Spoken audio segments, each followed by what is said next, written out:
Hi everyone, welcome back to our channel. In today's video, I'm going to show you how to search Yahoo mails by date. So for this purpose, first you need to open Yahoo Mail account. Then at the top, you can see this search bar. Here you have this advanced options. At the front of this, you can see this small arrow. Just tap on it. Once you click on it, then this will pop up on your screen. Here you have the option of search in. Just tap on it. Once you tap on it, then this will pop up. Here what you need to do, just click on inbox. Then here you can see the option of date. Go there.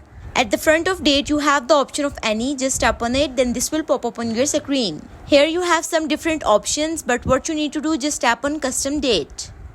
Then here add that date of which you want to find email. Once you add dates, then here at the bottom right corner, you have this search button. Click on it.